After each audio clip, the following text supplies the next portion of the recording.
শুভ সন্ধ্যা সুপ্রিয় দর্শক শ্রোতা সকলকে শুভেচ্ছা জানিয়ে শুরু করছি বাংলাদেশ সারাদিনের খবর। স্টুডিও থেকে এই মুহূর্তে সরাসরি যুক্ত হয়েছে আমি শ্রাবণী তালুকদার। জানিয়ে দেওয়ার চেষ্টা করব সারাদিনের কিছু নির্বাচিত সংবাদ। আজ মঙ্গলবার 26 আশ্বিন 1429 বঙ্গাব্দ 11 অক্টোবর 2022 খ্রিস্টাব্দ। প্রথমেই জানিয়ে দেব আমাদের হাতে থাকা নির্বাচিত কিছু সংবাদের শিরোনাম।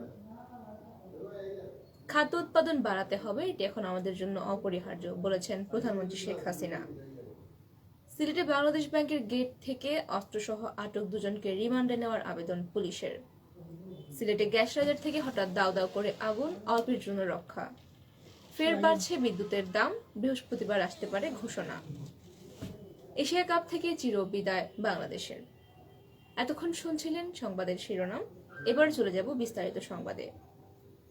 দেশবাসীকে খাদ্য উৎপাদন বাড়ানোর আহ্বান জানিয়ে প্রধানমন্ত্রী শেখ হাসিনা বলেছেন, বিশ্ব সম্প্রদায় আগামী বছর একটি গভীর সংকটের আশঙ্কায় রয়েছে এবং খাদ্য উৎপাদন বাড়াতে হবে এবং এটি আমাদের জন্য একমাত্র অনিবার্য পন্থা। অত্যন্ত গুরুত্বপূর্ণ একটি বিষয় খাদ্য উৎপাদন, তবেই আমরা এই বৈশ্বিক সংকট থেকে মুক্তি পেতে পারি। আজ মঙ্গলবার সকালে রাজধানীর শেরেবাংলা নগর এনইসি সম্মেলন কক্ষে অনুষ্ঠিত জাতীয় অর্থনৈতিক পরিষদ একনেক সভার প্রারম্ভিক বক্তব্যে তিনি এসব কথা বলেন। তিনি তার সরকারি বাসভবন গণভবন থেকে ভার্চুয়ালি যুক্ত হয়েছিলেন একনেকের বৈঠকে। যুক্তরাজ্য এবং যুক্তরাষ্ট্রে তার সাম্প্রতিক সফরের কথা উল্লেখ করে শেখ হাসিনা বলেন, বিভিন্ন দেশের রাষ্ট্রপ্রধান, সরকার প্রধান এবং বিভিন্ন সংস্থার প্রধানদের সঙ্গে আনুষ্ঠানিক এবং অনানুষ্ঠানিক আলোচনা করেছেন তিনি। বিশেষ করে রানী দ্বিতীয় এলিজাবেথের অন্ত্যেষ্টিক্রিয়ায় সকলেই আশঙ্কা প্রকাশ করেছেন 2023 সালে একটি গুরুতর দুর্ভিক্ষ হতে পারে সারা বিশ্বের জন্য এবং অর্থনৈতিক মন্দা আরও গভীর হবে, ফলে খাদ্য সংকট দেখা দেবে। শেখ হাসিনা আরো বলছেন, আন্তর্জাতিকভাবে অনেক দেশে বিষয়টি নিয়ে আলোচনা হচ্ছে, সুতরাং আমাদের খাদ্য উৎপাদন বাড়াতে হবে এবং খাদ্য সংরক্ষণের ব্যবস্থা করে রাখতে হবে। সেই সাথে খাদ্য প্রক্রিয়াজাতকরণের বিষয়টিও বিবেচনায় রাখতে হবে।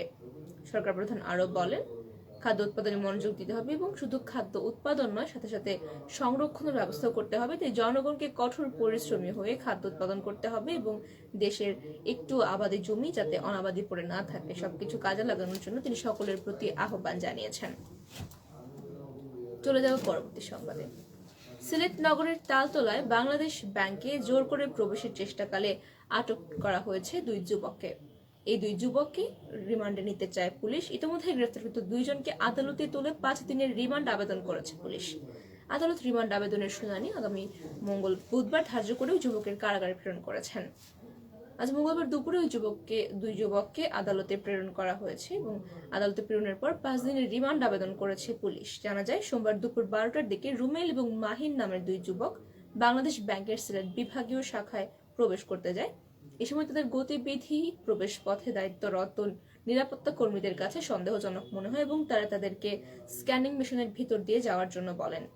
তবে তারা মারমুখী আচরণ শুরু করে এবং স্ক্যানিং মেশিনের ভিতর দিয়ে যেতে অসম্মতি জানায়। উদ্ভূত পরিস্থিতিতে ব্যাংকের নিরাপত্তার স্বার্থে নিরাপত্তা কর্মীরা এই দুজনকে আটক করে ঊর্ধ্বতন কর্মকর্তাদের কাছে দেন এবং পরে তারা পুলিশে খবর দেন। খবর পেয়ে ঘটনাস্থলে পুলিশ গিয়ে দুজনকে আটক করে। সময় তাদের কাছ থেকে একটি খেলনা পিস্তল এবং একটি পোর্টেবল ম্যাজিক মেটাল স্টিক জব্দ করা হয়। পরে তাদেরকে কোতোয়ালি থানায় নিয়ে যায় পুলিশ। পুলিশ জানায়, খবর ওই বাংলাদেশ ব্যাংকের তালতলা এলাকা থেকে দুজনকে আটক করেছে এবং তাদেরকে আদালতে প্রেরণ করে 5 দিনের রিমান্ড আবেদন করা হয়েছে। আদালত বুধবার রিমান্ডে শুনানির দিন ধার্য করে তাদেরকে কারাগারে প্রেরণের নির্দেশ দিয়েছেন। চলে যাব পরবর্তী সংবাদে। সিলেট মহানগরের বালুচর এলাকার আরামবাগে গ্যাস রাইজার থেকে ভয়াবহ অগ্নিকাণ্ডের ঘটনা ঘটেছে, তবে এতে কোনো ক্ষয়ক্ষতির খবর পাওয়া যায়নি। খবর পেয়ে ফায়ার সার্ভিসের লোকজন ঘটনাস্থলে গিয়ে আগুন নিয়ন্ত্রণে নিয়ে আসে, তবে ফায়ার সার্ভিসের টিম যথাসময়ে না পৌঁছালে বড় ধরনের দুর্ঘটনার আশঙ্কা ছিল। আজ মঙ্গলবার সকাল 7টায় আরামবাগের 5 নম্বর রোডে এই অগ্নিকাণ্ডের ঘটনাটি ঘটে। সময় স্থানীয় বাসিন্দাদের মধ্যে আতঙ্ক ছড়িয়ে পড়ে। ফায়ার সার্ভিস সিলেটের কন্ট্রোল রুম সূত্র জানায়, সকাল 7:05 তাদের কন্ট্রোল রুমে ফোন আসে এবং জানানো হয় যে বালুচরের আরামবাগে গ্যাসের লিকেজ থেকে আগুন লেগেছে এবং খবর পেয়ে তাদের দুইটি টিম ঘটনাস্থলে পৌঁছে প্রায় আধা ঘন্টা চেষ্টা করে আগুন নিয়ন্ত্রণে নিয়ে আসে এবং এতে প্রায় 5,000 টাকার ক্ষয়ক্ষতি হয়েছে বলে জানা গেছে। যথাসময়ে ঘটনাস্থলে টিম পৌঁছাতে না পারলে বড় ধরনের দুর্ঘটনা ঘটতে পারত বলেও জানিয়েছেন অপারেটর এবং তিনি বলেছেন, গ্যাস রাইজার লিকেজের কারণে অগ্নিকাণ্ডের ঘটনা ঘটেছে।